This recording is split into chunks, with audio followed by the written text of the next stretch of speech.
We have access to a stack of audio tapes never before been heard. Interviews between John Wayne Gacy and his defense attorney back in 1980. That attorney was Bob Motta. Bob Motta Jr., that attorney's son, is also a Chicago attorney and a host of a popular podcast and YouTube channel called the Diaries. He's got the trove of the tapes, and he is sharing some of the new ones tonight. I absolutely love it when you're on this show. I don't know what it is about serial killers, but I just can't get enough of what it is that took them so far from the flock. Thank you for coming on tonight. Let's just start with tape number one, Bob. Your dad is asking John Wayne Gacy if he remembers the burial of one of the victims, I think, under the house. Is that about right? Does that set up that tape? It does. So John Zick was one of his young victims, and this particular clip dips into his disposal of that body and also talks about the high likelihood that Gacy had help all those years. All right, let's roll the tape. Do you remember covering up Zick's body with dirt? You remember the actual act of... No, I know I threw him down the basement. You remember throwing dirt on him? You remember... No. Was there a lime put over him? You remember pouring lime? No. I would think that Rocky had dug down there before. Rocky had dug down there before Zick died. For the purpose of tile? Yeah. I don't know who came up with that idea that it was tile. Because I don't know if it come out in conversation or if it was because of my uncle asking what we were digging for down there. Do you think it's possible that the digging was simply to bury people? Yeah, sure it's possible. Bob, it's crazy. I mean, it just sounds like he's talking about renovations. It's so matter of fact, and he's talking about repeated burials of bodies. Which brings me to this next clip that I couldn't believe. Gacy actually thought he was going to beat the rap. What was that about? Yeah, I thought that this was the perfect clip to play tonight on the 30th anniversary of his execution. He actually always thought that he was going to walk out of prison and just live a normal life. And this is a great clip to give you an idea exactly where his mind was at. I tell you right now, and I can say it with very much satisfaction, that if I get out of here, one, nobody will ever be able to find my identity, and most people will ever even hear from me again.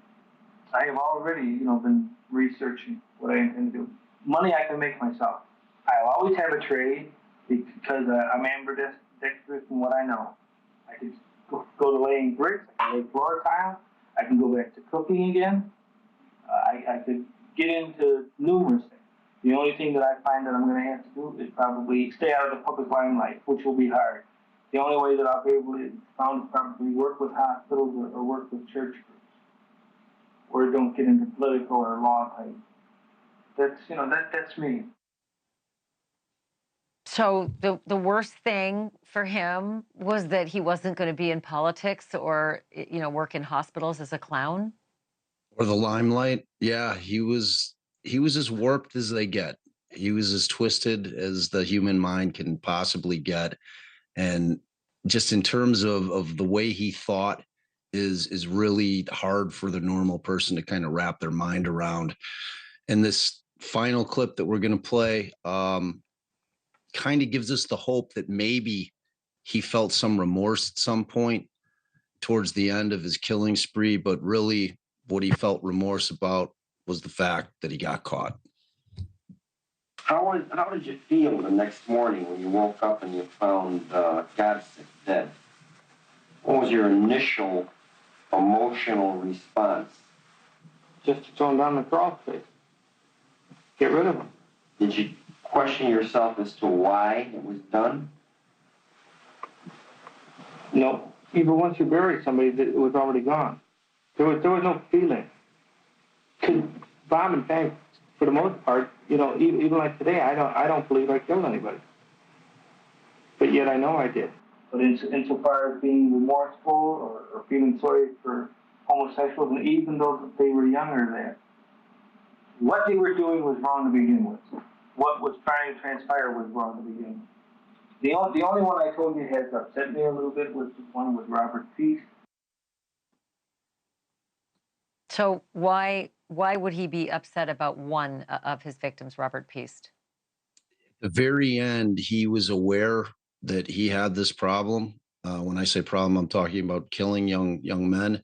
And he was really trying to slow down. He was trying to keep himself so busy with work that he didn't have enough time in order to go out in the early morning hours and troll for his victims. And on Rob Peace, he broke his system, and Rob, he snatched him at around 9:30 on a weeknight from Rob Peace's job. So he just broke his MO completely.